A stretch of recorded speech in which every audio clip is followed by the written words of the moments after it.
I'm Nancy Showalter, and you're listening to Spirituality for the Politically Incorrect podcast.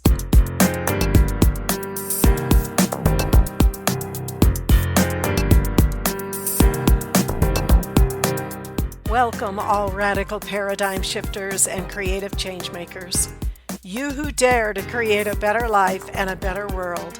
Tap into the power that resides within you and use that power for constructive change.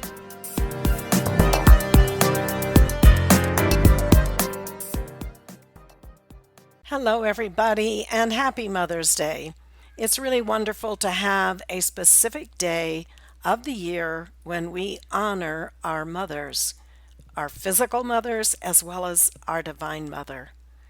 In the East, the concept of the Divine Mother is very well understood. We know that God is Alpha and Omega, both masculine and feminine. In the West, we have, in the Catholic tradition, the understanding of Mother Mary and how she is revered. So let's just talk a little bit about the Divine Mother. What really does that mean? And I'd like to share some commentary from Elizabeth Clare Prophet, who talked about mother and what it means on a particular Mother's Day. If we look at it from an internal perspective, its mother is like a fountain of life that is deep inside of us. And that whole fount, that whole light, which really resides at the base chakra, in the base of our spine, we have 7 chakras going through our body. The one at the base of the spine is representative of the mother light. In the East, it's called the Kundalini, and the awakening and the rising of that light, the light of the mother rising to greet and unite with the light of the Father in the crown chakra. So the tie that we have to our mother on earth is really intended to be a tie to the mother in heaven. As above, so below. However, as we know, due to earthly conditions, human conditions, karma, not all earthly mothers reflect our heavenly mother. And sometimes we can carry a very deep-seated ambivalence regarding mother and the meaning of mother in our life. So no matter what your experiences have been with your physical mother, positive or negative, beyond the earthly veil is the Divine Mother shining through and kind of playing hide and seek with us. And then we have, of course, the manifestation of Mother as Mother Earth, the physical dimension. The Divine Mother takes many forms.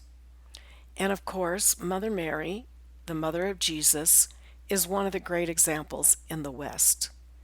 And sometimes I think there's a real misunderstanding of the role that Mother Mary played. The concept of the Mother of God, which men gave to her, is not something really that should be an offense to us. It's just an understanding that this title enables us to realize the role of all feminine beings is to mother or to nourish the God flame incarnate on earth. So what does this mean? It means that in our role as mothers, as sisters, as daughters, wives, we here on earth are to exemplify a spark of God, as God is the universal mother.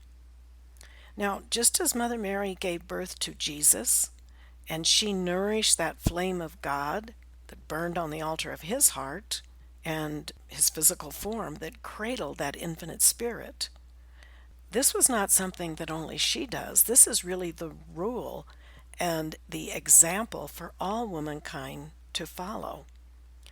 And in this age of the rise of the feminine ray on earth and women coming into their own, we really need to look at the role as woman. Now, whether we have a business or a household, whether we have children or a husband or a project in the community, the flame that God has given us as women is the flame of mother. God is in every part of life, and in order for that God to come forth, to blossom, to be realized by everyone, it must be nourished. And we fan the flame with our love and with our devotion. And it is the God whom we worship in heaven whom we must give life to on earth. That is the role of woman.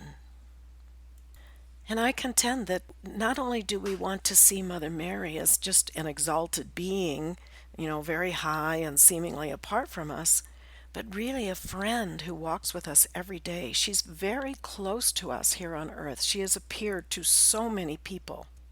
And I can witness also that Mother Mary has a very powerful presence.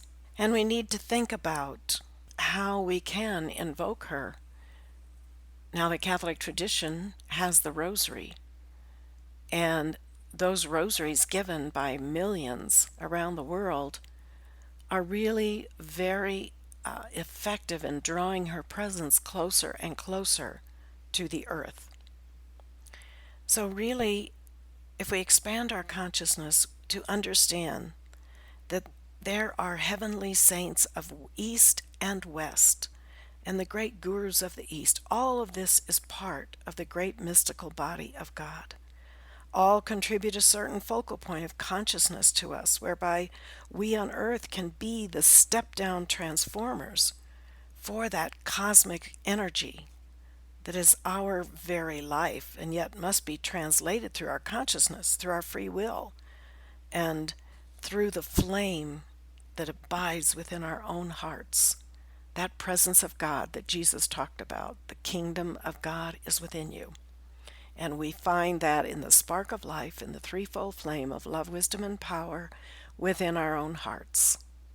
So as you celebrate this Mother's Day, and I know we're a bit confined this year, please contemplate not only the love of your own mother or forgiveness of your own mother, whatever is being called upon for you at this time.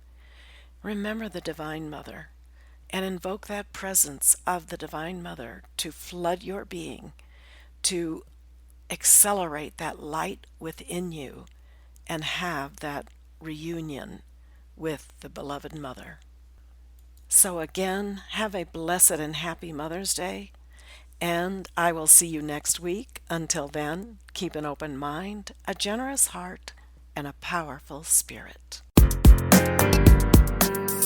Thank you for being with me today, and if you enjoyed this episode, please subscribe, download, and comment. I'd love to hear from you, and your support is much appreciated. And don't forget, go to nancyshowalter.com to get your free electronic copy of my book, It's Okay to Be Rich, The Entrepreneur's Guide to Increased Wealth and Personal Mastery, endorsed by T. Harv Eker, and my free mini course, How to Speak Your Success, the shocking truth of how your words impact achieving your goals. I'll see you next week.